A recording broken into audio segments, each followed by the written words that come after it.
Boa noite, irmãos. Daqueles que eu ainda falei, graça e paz, amém? Brincadeiras à parte, quando a Elise me abraçou e me presenteou, eu falei, nós vamos cancelar o culto? Bonita, direto para os docinhos. O Henrique veio me abraçar e falou assim, tio, já posso comer docinho? Eu não sei. Acho que ainda não. Irmãos, muito obrigado, de verdade, de coração, pela homenagem. Eu sei que para alguns o desafio de estar aqui antes das 7 já é algo que merece aplausos. Eu agradeço a Deus por isso, agradeço pela vida dos irmãos, pelo carinho que os irmãos demonstram com todas as homenagens. Eu fico muito feliz mesmo. Obrigado mesmo por essa atitude, por essa demonstração de amor e afeto. Fico muito feliz por isso. E como eu disse no domingo passado, finalizando nesse domingo, afinal foi uma semana de muita festa para mim. No dia do meu aniversário eu estive com a minha família, na quinta, quem esteve lá no meu grupo pôde comer um bolinho e hoje nós estamos aqui. E não tentando fazer nenhuma revisão de vida, nada disso, mas eu pensei muito essa semana sobre muitas coisas, já compartilhei um pouco com os irmãos na semana passada e hoje mais uma vez, baseado numa conversa, enquanto eu e o André, na segunda-feira, tentávamos pintar ali o Ministério Infantil. Eu queria compartilhar algumas coisas com vocês de forma rápida. Parece que o Salgado chega em mês, então tem 20 minutos. Mas eu não sei se você já foi para um lugar muito alto, se você já sentiu o impacto, o efeito da altitude. Não sei se você já passou por isso, quem já passou por isso. Eu fui visitar um lugar uma vez num outro país e era um lugar muito alto. Quando eu cheguei ali, eu aparentemente não sentia nada e daqui a meia hora eu estava com dor de cabeça, tontura, me sentia muito mal, porque aquele lugar tinha uma altitude muito alta e aquilo me fez muito mal. Mas se você ainda não esteve num lugar muito alto, provavelmente você já subiu a serra, já foi para São Paulo, voltou, e é uma aflição ter o ouvido tapado, não é? Você fica com aquilo te incomodando tanto. Um outro efeito, quando você está num lugar tão muito alto, talvez você nem sinta o ouvido tapado, sinta uma tontura, mas se você for num prédio muito alto e você olhar para baixo, primeiro você vai perder um pouco da tua audição, você não vai conseguir ouvir o que as pessoas que estão lá embaixo estão falando, e você também vai ter a visão prejudicada, porque eles estão muito lá embaixo. A gente não consegue ouvir e escutar bem quando nós estamos nessa situação. E eu pensava um pouco sobre autossuficiência. Eu procurei durante a semana inteira um exemplo disso, irmãos, eu encontrei em Davi. O sucesso de Davi, irmãos, e nós conhecemos várias histórias, ele chega ao auge, Davi chega ao seu topo de sucesso quando ele tem mais ou menos 50 anos. A nação de Israel está se expandindo muito, a nação está prosperando. Em 2 décadas que Davi está ocupando o trono de Israel, ele foi alguém que se destacou porque ele era um guerreiro, ele era um músico, ele era um grande estadista, ele era um grande rei. Seu reinado, seu ministério é forte, seu reinado, as suas fronteiras, o que Israel conquistou, irmãos, enquanto Davi era rei, chegava a mais de 95.000 quilômetros quadrados. Davi não tinha nenhuma derrota no campo de batalha, todas as lutas e batalhas ele tinha vencido.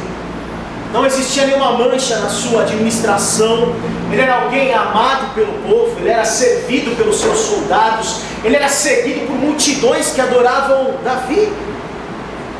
Davi nesse momento estava lá no alto, lá no topo. E se nós lembrarmos um pouquinho antes, nós vamos ver um contraste daquele Davi que nós conhecemos quando nós começamos a ouvir falar de Davi e o modo como Davi se destacou. Nós encontramos Davi a primeira vez, na primeira oportunidade de se destacar, ajoelhado, procurando ali por 5 pedrinhas. Ele tinha que escolher a pedra certa, ela precisava ser bem lisinha, enquanto ele se ajoelhava procurando pedrinhas, existia um gigante em pé, esperando para acabar com aquele menino magrinho, que vinha com 5 pedrinhas e uma funda. Nunca antes, irmãos, Davi esteve tão baixo, mas contudo nesse momento foi o momento que ele esteve mais forte. Algumas décadas depois a situação se inverte. Nesse momento que eu conto para vocês, onde ele tem 50 anos, é um momento que ele nunca esteve tão alto, mas ao mesmo tempo nunca esteve tão fraco. A situação nesse momento, irmãos, que nós vamos ver juntos, está em 2 Samuel 11, versículo 1. 2 Samuel 11, versículo 1, diz o seguinte: na primavera, época em que os reis saíam para a guerra, Davi enviou para a batalha Joabe, com seus oficiais e todo o exército de Israel. E eles derrotaram os amonitas e cercaram Rabá. Mas Davi permaneceu em Jerusalém. Davi deveria estar com seus homens, irmãos. Deveria estar na batalha, em pé de repente no seu cavalo, e ao encalço dos seus inimigos, mas ele não estava, ele estava em casa. Alguns historiadores dizem que era um momento para Davi ficar em casa, já estava com seus 50 anos, provavelmente os seus líderes, os seus conselheiros falaram: Davi, não vá, descanse, o exército é forte, Deus está conosco, você não precisa ir. Contudo, irmãos, esses mesmos historiadores são unânimes em dizer que ele deveria ter acompanhado o exército, até para não estar na frente da batalha, mas que ele pudesse ajudar a desenvolver a estratégia, para que ele pudesse oferecer uma liderança moral, para que ele pudesse dar um apoio para os seus soldados, para que eles falassem: eu estou aqui com vocês, nós vamos ganhar mais essa batalha. Mas Davi resolve ficar em Jerusalém. E um cara chamado Samuel Johnson diz que se você estiver ocioso, não fique sozinho. E se está sozinho, não fique ocioso. Uma frase bem conhecida nossa, pelo menos dos crentes, dos mais crentes antigos, é que mente vazia é o quê? Oficina do diabo. Mente vazia é oficina do diabo. E Davi está ocioso. Ele tinha um cochilo à tarde. Ele vai para a varanda do seu palácio, que era um lugar da vista mais preciosa e mais importante de Jerusalém, e os seus olhos recaem sobre uma mulher, enquanto ela está tomando banho. E nós sabemos que ele olha, e ele gosta do que ele vê. E se nós continuarmos nessa história, irmãos, nós vemos no versículo 3 de 2 Samuel 11, que ele manda alguém procurar saber quem era aquela bela mulher que estava ali. E aí então o mensageiro diz: ela é Betseba, ela é filha de Eliã, ela é mulher de Urias o Hitita. Irmãos, se nós lembrarmos das palavras de Jesus em Mateus 5, 27 e 28, Jesus está dizendo: vocês ouviram falar que vocês não deveriam adulterar, mas eu digo para vocês o seguinte: qualquer que olhar para uma mulher e desejá-la, já cometeu adultério com ela no seu coração. Davi já tinha olhado, já tinha desejado, já tinha cometido o pecado do adultério. Mas a preocupação do servo que traz a mensagem para ele no versículo 3, irmãos, é uma preocupação de advertência. Alguém que está advertindo o seu Senhor, porque ele não só dá o nome daquela mulher, mas ele dá o estado civil dela. Ele diz: ela é mulher de Urias, essa mulher é casada, e ela dá o nome do marido daquela mulher. Por que dizer para Davi, irmãos, que aquela mulher era casada, se não para prevenir Davi? Por que dar o nome do seu marido para Davi, se não fosse alguém até que Davi conhecia ou já tinha ouvido falar? O servo, irmãos, naquele momento espera de algum jeito que o rei seja persuadido das suas pretensões, mas Davi não entende aquela dica. E no versículo 4, Davi fala: manda que tragam aquela mulher. E ele se deita com ela. Nós vemos durante esses versículos, irmãos, que Davi tem uma postura diferente do que nós vimos lá atrás. Porque Davi está mandando muitas vezes nessa história. No versículo 1 ele manda Joabe para a batalha. Ele envia um servo no versículo 3. Ele manda um servo saber a coisa sobre Betseba. No versículo 4 ele manda que tragam aquela mulher para ele. Depois, irmãos, resumindo a história, no versículo 6, ele descobre que a mulher estava grávida. E nós podemos abrir um parênteses aqui, irmãos, de curiosidades. Assim, aquela mulher estava no seu período fértil. Imagine que mulheres se banhariam em frente ao palácio do rei. Provavelmente não, irmãos. Provavelmente aquela mulher quis se mostrar, aquela mulher sabia que o rei estava ocioso e quis se mostrar, fez uma pegadinha. E Davi foi pego por isso. Quando ele sabe que ela está grávida, irmãos, ele manda um recado para que o Joabe, que está na batalha, e Urias, o marido de Betseba, estava na batalha, e falou: traz ele para casa. Traz ele para casa, dá uma folga, férias para ele, porque aí ele vai se relacionar com Betseba e o filho vai passar como se fosse dele.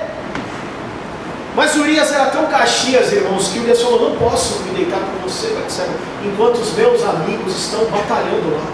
Eu quero voltar para a batalha, eu preciso voltar. Eu não vou. Negou fogo para Betseba.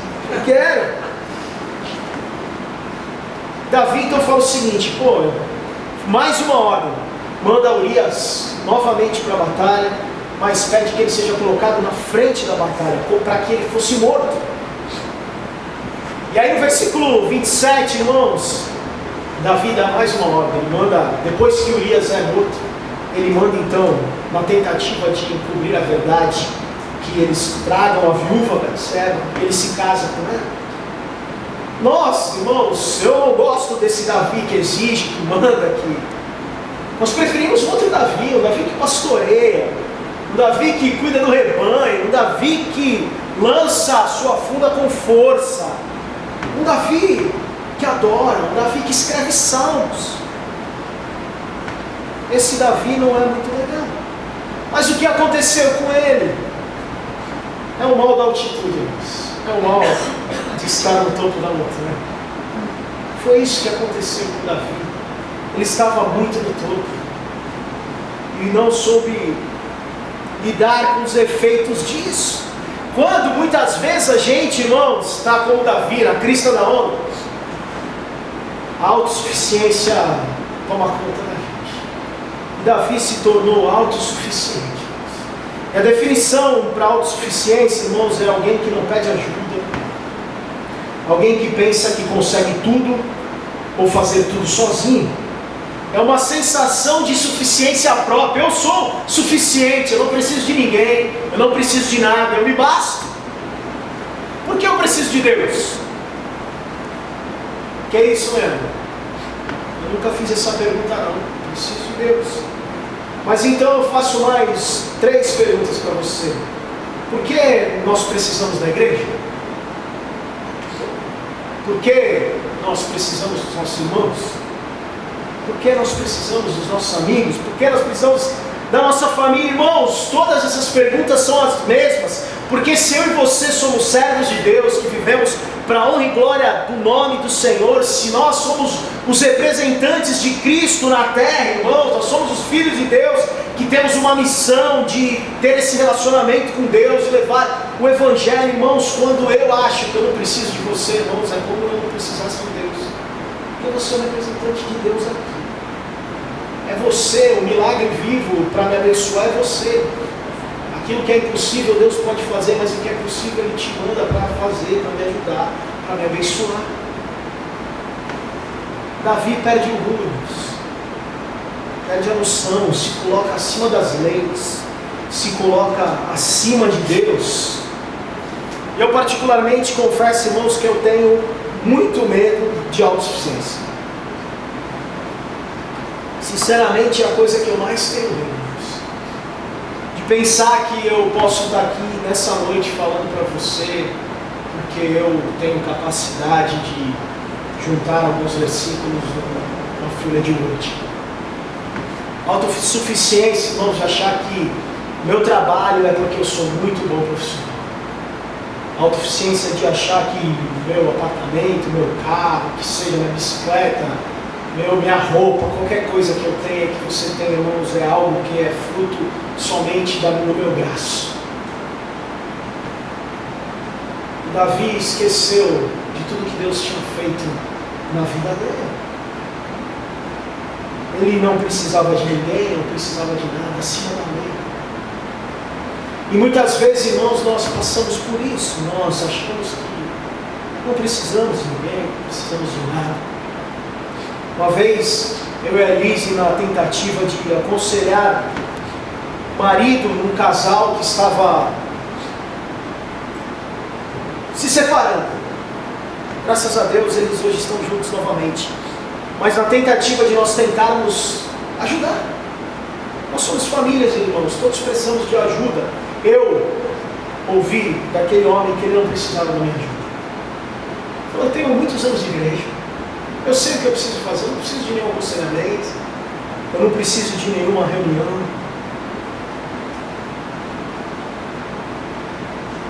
Triste com isso, muitas vezes, irmãos, a igreja não me serve, os irmãos não me servem. Não há serventia, não há nada que eu possa receber naquela reunião, naquele culto. E aí, irmãos, essa autossuficiência se transforma numa coisa que eu não sei se é pior ou melhor, deve ser pior, que é o orgulho. Eu te pergunto, você já se sentiu superior a alguém? Não, Leandro, que é isso?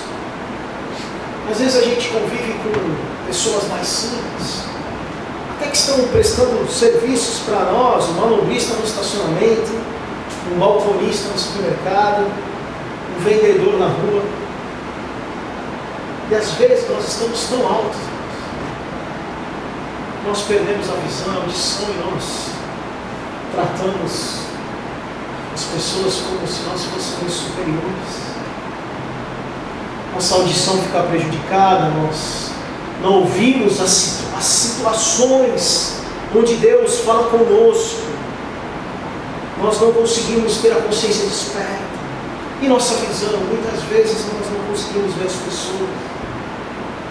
Nós vemos às vezes, somente às vezes, o que serve, as funções. Em Provérbios 16, 18, irmãos, diz que o orgulho vem antes da destruição. O espírito altivo antes da queda. Ser orgulhoso, irmãos, é um passo para se destruir, para cair. Foi o que aconteceu com Davi. Deus odeia o que o orgulho faz com seus filhos, irmãos. Provérbios 16, 5. O Senhor detesta os orgulhosos de coração.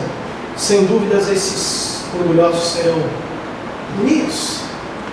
E pensando sobre isso, irmãos, como eu disse na minha semana de aniversário, lembrando que eu comentei com vocês que eu tenho medo de ser autossuficiente, irmãos, eu achei 3 conselhos.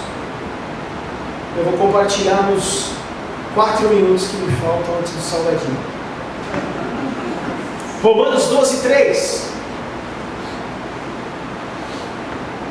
Pois pela graça que me foi dada, digo a todos vocês, ninguém tenha de si mesmo nem um conceito mais elevado do que deve ter, mas pelo contrário, tenha um conceito equilibrado, de acordo com a medida da fé que Deus lhe concedeu.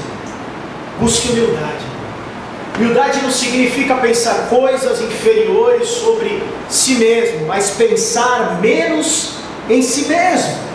Irmãos, Jesus lavou os pés imundos dos seus discípulos, o pior das funções, que era o estagiário do estagiário. E até hoje, irmãos, eu tenho ojeriza quando, desculpa a palavra forte, quando eu vejo algumas exaltações, como eu vejo algumas coisas, meu Deus, aquele pastor, precisa de toda a honra, precisa de... Pastor precisa estar sujo, irmãos, cheirando a ovelha, fedendo a ovelha. E uma coisa que nós falamos aqui, inclusive, quando eles fomos consagrados há quase 2 anos atrás, um pouquinho menos que 2 anos, não é subir um degrau, é descer vários, é servirmos. Servir, isso não só se aplica a mim que sou pastor, mas se aplica a você, irmãos. Nós precisamos servir. Lembra que eu falei no domingo passado, nós somos autorizados a fazer uma coisa só, uma expressão da Leopoldo Ramos: amar. Nós só temos autoridade, nós somos autorizados a fazer isso, amar. Você só tem, só pode, liberado, pode fazer uma coisa: amar o teu irmão. Você não pode odiá-lo, você não pode falar mal dele, você não pode maltratá-lo, você precisa amar. E quando você amá-lo, você vai servir. Se você entender que você precisa amar o teu irmão, você vai ser humilde, porque você vai servi-lo.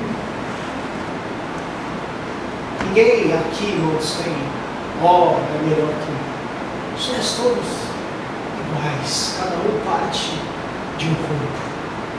Busque humildade, irmãos. Como diz Paulo para a igreja de Romanos, que ninguém tenha de si mesmo um conceito mais elevado que deve ter. Eu sou isso, eu faço aquilo, eu sou assim. Tenha um conceito equilibrado, de acordo com a medida da fé que Deus concedeu para nós. A segunda coisa, irmãos, o segundo conselho é: aceite sua pobreza, a sua limitação. Eclesiastes 5,15 diz o seguinte: o homem sai nu do ventre de sua mãe, e como vem, assim vai. De todo o trabalho que se esforçou, nada levará consigo. Que não estão duros, irmãos, que podem abrir sua carteira e ver sua carteira recheada aí, sua conta bancária recheada, devem compartilhar o que Jesus fala na oração do Pai Nosso, que é o pão nosso. Não é o meu pão, não é o teu pão, não é a minha coxinha, não é a tua coxinha. É o pão nosso, é a coxinha nossa, é o arroz nosso, é o feijão nosso, que seja, é o carro nosso, é não sei o que nosso. É nosso, irmãos. Lucas 3,11, palavras de João Batista, nem de Jesus ainda: quem tem 2 túnicas, reparta-as com quem não tem nenhuma, e quem tem comida, faça o mesmo. Mateus 6,19-20, não acumulem tesouros na terra, onde a traça e a ferrugem destrói, onde os ladrões podem roubar, mas acumulem tesouros no céu, onde a traça e a ferrugem não destroem, onde os ladrões não roubam nem furtam. Irmãos, Leandro, o que você está dizendo com isso tudo? Estou dizendo assim, irmãos, que nós não precisamos vestir panos de saco, sempre esses caras que não me ensinaram. A gente pode buscar ter, mas que a gente busque e tenha para compartilhar com quem precisa. Que a gente busque e tenha para servir. Que a gente busque e tenha para poder abençoar os outros. Terceira coisa, irmãos: resista a qualquer lugar de notoriedade. Irmãos, tem gente que adora uma pausa. Tem gente que adora. Elogio é bom, eu sei. Mas tem gente que precisa dessas coisas. Em Lucas 14,10 diz o seguinte: mas quando você for convidado, ocupe o lugar menos importante, de forma que quando vier aquele que o convidou, diga-lhe: amigo, passe para o lugar mais importante.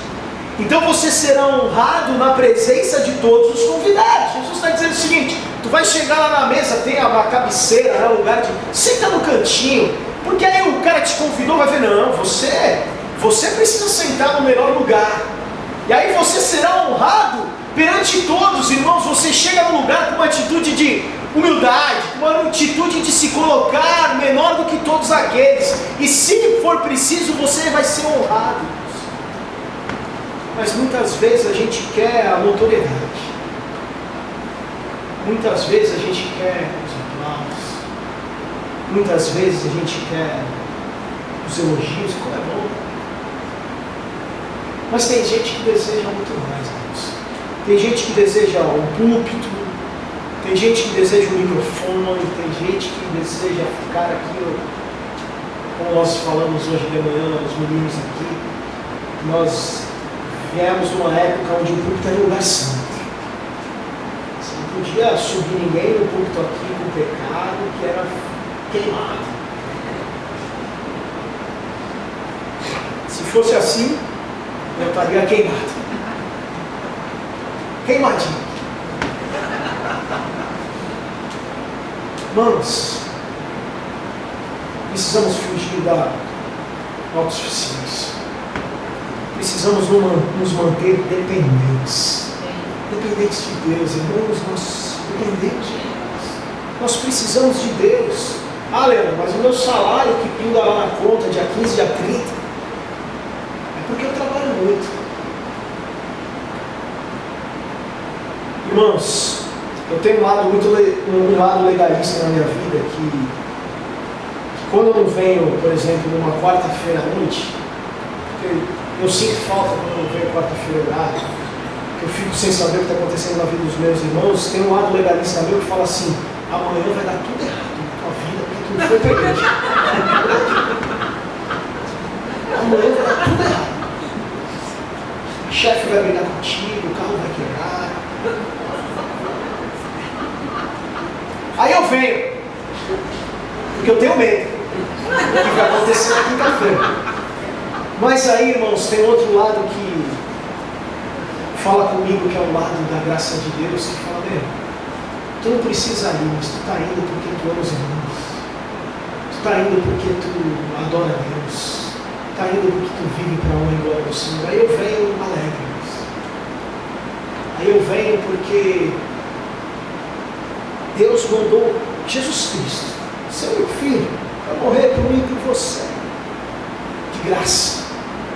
Se isso, irmãos, não faz com que a gente esteja aqui domingo de manhã para ouvir a palavra da Luísa, domingo à noite, independente de ter festa ou não, quarta para orar com os irmãos, se a gente não tem essa consciência, irmãos, então talvez a gente viva religiosidade, viva legalismo.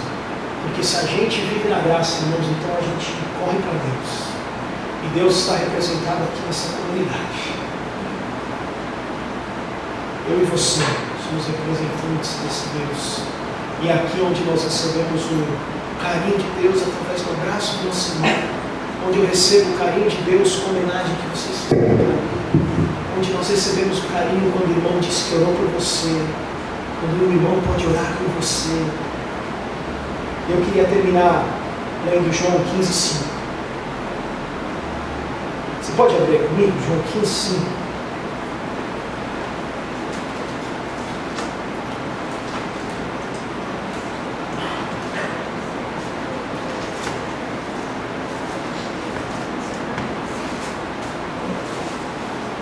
João 15:5.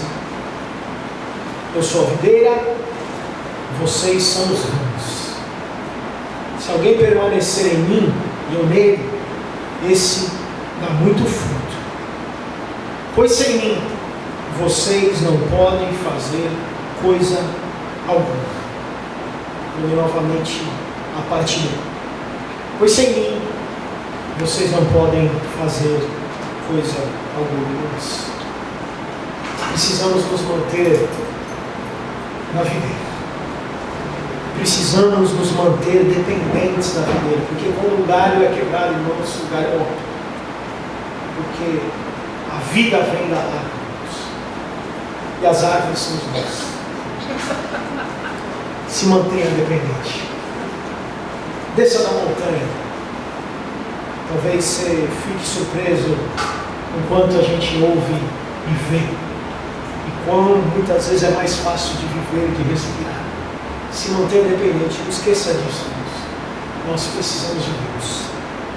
Sem mim, as palavras de Jesus, vocês não podem fazer coisa alguma, seja viver, respirar, trabalhar, brincar, jogar futebol, ver a novela, nada.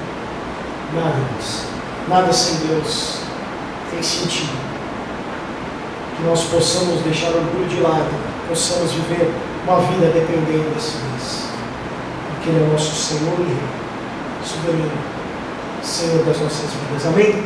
Feche teus olhos, Pai. Pai, nos mantenha dependentes, Pai. Pai, nos dá essa consciência de que nós precisamos de Ti. Nós dependemos de Ti. Que nada fora da videira.